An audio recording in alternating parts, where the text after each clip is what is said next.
সেই কালিয়াকে দমন করে তিনি কালিয়াকে বশ করে কালিয়ার ওপরে দাঁড়িয়ে নৃত্য করেছিলেন এবং সেই দৃশ্য রাধা সমেত বর্ষণাবাসী দেখেছিল। সেই তোমাকে মারিবে যে গোকুলে বাড়িছে সেই কৃষ্ণ সেই কালী। এই যে রূপ এখানে দেখুন, এখানে কৃষ্ণ যেভাবে বাঁশি ধরে থাকে এবং মা কালীর রূপ একসাথে এখানে দান করা হয়েছে, তাই এনাকে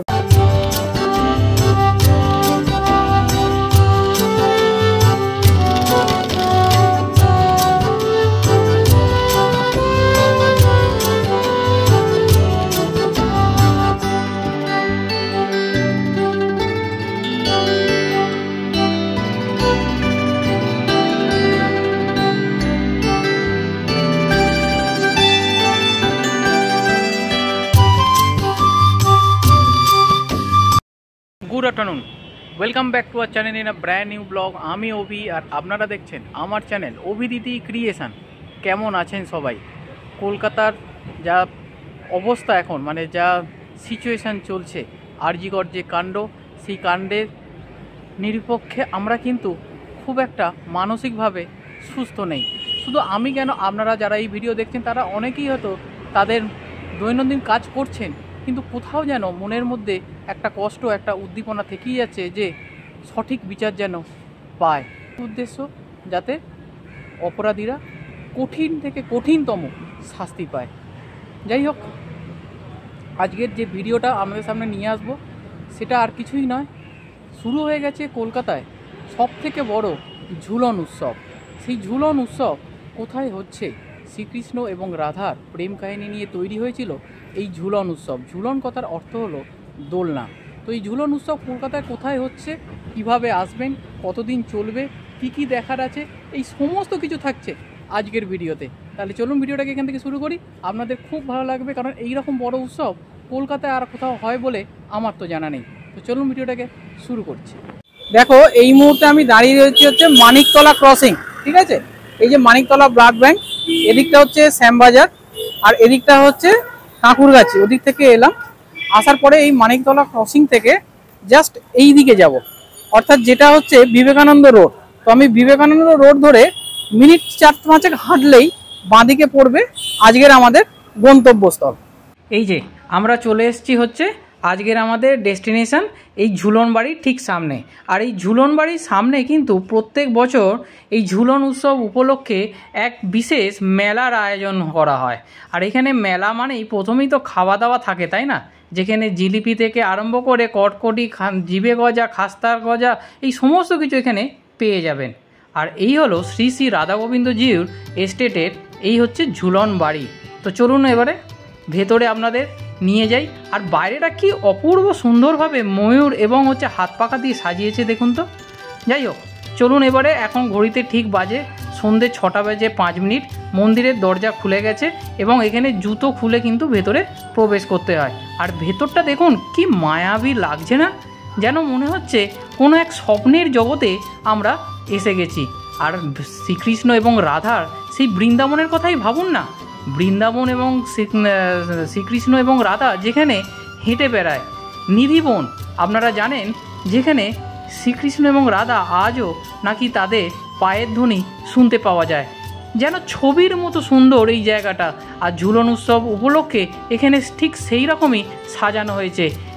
কত সুন্দরভাবে গাছ এবং মূর্তিগুলোকে এখানে বসানো হয়েছে এবং সুন্দরভাবে আকাশে চাঁদ উঠেছে এবং সেই চাঁদের তলায় অবস্থান করছে রাধা কৃষ্ণ। কোষ্ঠী পাথরের মূর্তি এখানে বসানো হয়েছে।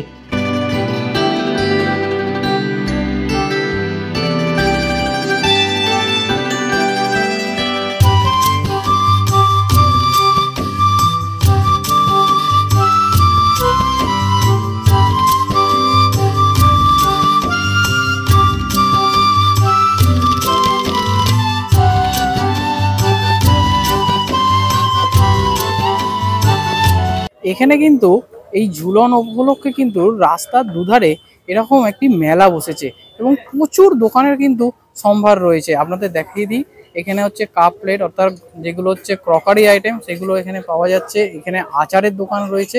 তো এরকম মেলার দোকান কিন্তু এখানে প্রচুর পেয়ে যাবে। এবং মেয়েদের হচ্ছে যেগুলো হচ্ছে অর্নামেন্টস, সেই অর্নামেন্টসের দোকান এখানে ভর্তি। খাওয়া দাওয়া তো রয়েছে, প্রচুর দোকান এখানে। বাচ্চাদের দেখুন খেলার দোকান, সেগুলো কিন্তু এখানে পেয়ে যাচ্ছে।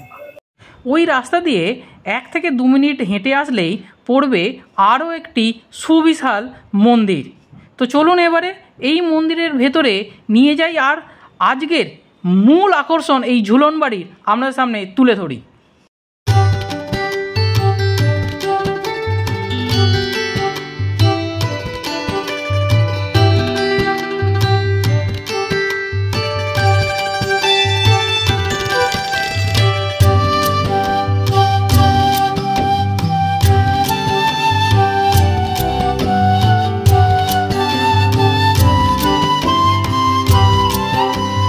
তো চলুন একদম মূল গেট দিয়ে আমরা ঢুকলাম। দেখুন এই হচ্ছে মূল গেট।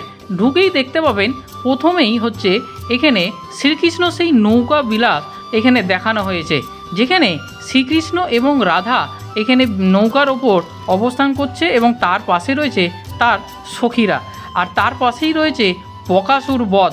আপনারা জানেন শ্রীকৃষ্ণের তার বিভিন্ন অসুর বধ করেছিলেন, তাদের মধ্যে ছিলেন অন্যতম এই বকাসুর। তো এইরকম মূর্তির মাধ্যমে তুলে ধরা হয়েছে। যারা শ্রীকৃষ্ণর যে সিরিয়ালটা দেখেছেন বা শ্রীকৃষ্ণর যে চরিত্র জানেন, তারা জানেন যে শ্রীকৃষ্ণ তার জীবনকালে অনেক কিন্তু এই যে অঘাসুর, এই অঘাসুরকে বধ করেছিল। এরকম অনেক অসুরকে কিন্তু তার জীবনকালে তিনি বধ করেছেন এবং সেইগুলো এখানে দেখুন কি সুন্দরভাবে মূর্তির মাধ্যমে এখানে তুলে ধরা হয়েছে। কি অপূর্ব লাগছে দেখুন। শ্রীকৃষ্ণ যে একজন সামান্য রাখাল বালক ছিলেন, এটা হচ্ছে তিনি সবার মধ্যে সেটাই বিরাজ করতেন বা সেরকমভাবেই সবার মধ্যে তিনি মিশে থাকতেন। তিনি যে ভগবান বিষ্ণুর রূপ হিসেবে এখানে এসেছেন সেটা কাউকে কোনোদিন জানতে দেননি। তিনি মানুষ রূপে এখানে কি সুন্দরভাবে গরু চড়াতেন সেটাই এখানে ফুটিয়ে তোলা হয়েছে। শ্রীকৃষ্ণের যে কালিয়া দমন, সেই কালিয়া দমনটা এখানে দেখুন কি সুন্দরভাবে মূর্তির মাধ্যমে তুলে ধরা হয়েছে। এই কালিয়ার ওপরে শ্রীকৃষ্ণ যে নৃত্য করেছিল সেই নৃত্য রূপ এখানে ফুটিয়ে তোলা হয়েছে। যমুনার মধ্যে থাকতে হচ্ছে এই কালিয়া, এই কালিয়াকে দমন করে তিনি কালিয়াকে বশ করে কালিয়ার ওপরে দাঁড়িয়ে নৃত্য করেছিলেন এবং সেই দৃশ্য রাধা সমেত বর্ষণাবাসী দেখেছিল, সেইটাকে এখানে তুলে ধরা হয়েছে।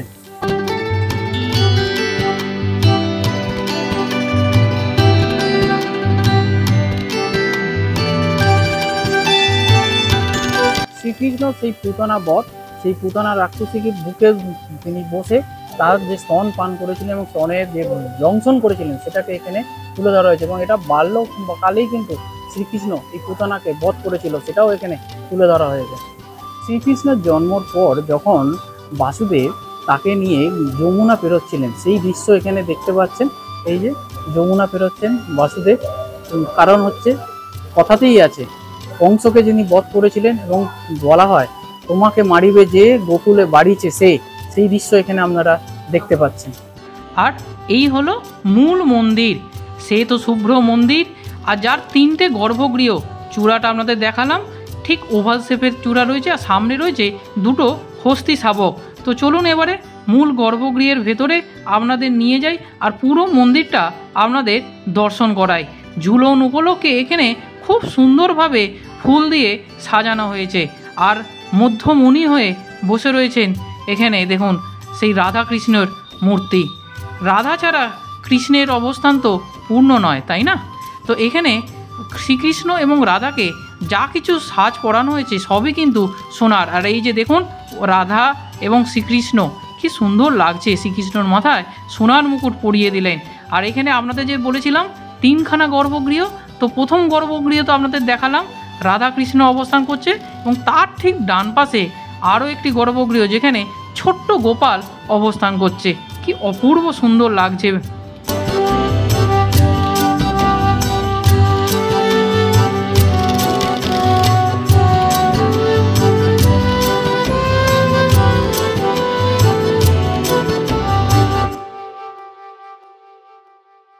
এবারে আপনাদের আরও একটি গর্ভগৃহে নিয়ে এলাম, সেটা হলো দেবাদিদেব মহাদেব। হরিহর আত্মা ছিলেন শ্রীকৃষ্ণ এবং দেবাদিদেব মহাদেব। যাই হোক, এরপরে আপনাদের দেখাই এই মন্দিরের লাইট জ্বলার পর বাইরের সৌন্দর্যটা। এখানে কি অপূর্ব সুন্দর লাগছে, মূর্তিগুলো না দেখলে বিশ্বাস করতে পারবেন না।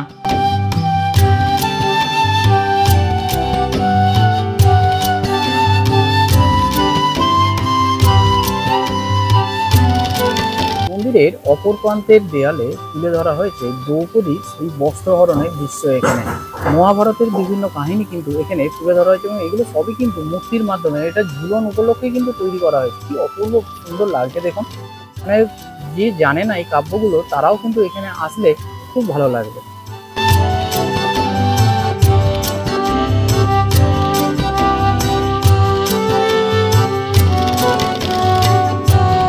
এখানে একটা জিনিস দেখুন, এখানে লেখা রয়েছে হচ্ছে কৃষ্ণ কালী। তো কৃষ্ণ এবং কালী সেই যে রূপ সেটাকে দেখুন এখানে তুলে ধরা হয়েছে এবং কি সুন্দরভাবে এখানে দেখানো হয়েছে। মানে যেই কৃষ্ণ সেই কালী, এই যে রূপ এখানে দেখুন, এখানে কৃষ্ণ যেভাবে বাঁশি ধরে থাকে এবং মা কালীর রূপ একসাথে এখানে ব্যায়াম করা হয়েছে, তাই এনাকে বলা হচ্ছে কৃষ্ণ কালী। কৃষ্ণ এবং রাধার যে প্রেম তা আপনারা সবাই জানেন, যে রাধা কৃষ্ণ পৃথিবীতে এই মর্তলোকে জন্মগ্রহণ করেছিল সাধারণ মানুষকে প্রেমের মর্ম বোঝাবে বলে। আর রাধা কিন্তু খুব অল্পতেই রেগে যেত, আর সেই রাধার মানভঞ্জন করতে শ্রীকৃষ্ণ কিন্তু বারবার চেষ্টা করেছে। ওই জন্য এখানে বলা দেখানো হয়েছে দেখুন রাধার মানভঞ্জন। এই যে শ্রীকৃষ্ণ নাকি তার গোপিনীদের বস্ত্র হরণ করেছিলেন, যখন তার গোপিনীরা এবং রাধা সমেত সবাই যখন যমুনার ঠান্ডা জলে চান করতে যায়, সেই সময় শ্রীকৃষ্ণ বস্ত্র হরণ করেছিলেন, কারণ তিনি নাকি পট চান। তার কারণ এই যে যমুনা নদী তা ছিল হচ্ছে বর্ষনার বাইরে অর্থাৎ বৃন্দাবনে। তো সেই দৃশ্য এখানে তুলে ধরা হয়েছে। অবশ্য যারা শ্রীকৃষ্ণ পুরোটা জানেন তারা কিন্তু জানেন কোনো খারাপ উদ্দেশ্য নিয়ে কিন্তু শ্রীকৃষ্ণ এখানে বস্ত্রহরণ করেননি। কলকাতার বুকে এত সুন্দর একটি যেন প্রেম মন্দিরে দাঁড়িয়ে রয়েছে, যেখানে ঝুলন উৎসব পালন করা হচ্ছে। তো প্রত্যেক দিন অর্থাৎ আজ থেকে নেক্সট 4-5 দিন এখানে থাকবে হচ্ছে এই ঝুলনের জন্য খোলা থাকবে, সর্বসাধারণের জন্য উন্মুক্ত, কোনো রকম এন্ট্রি ফি নেই। আপনারা এখানে আসুন, প্রত্যেক দিন সন্ধ্যে 6টা থেকে রাত্রি 9টা অবধি এখানে আপনারা আসলে এই সুন্দর ঝুলন উৎসব কিন্তু দেখতে পারবেন।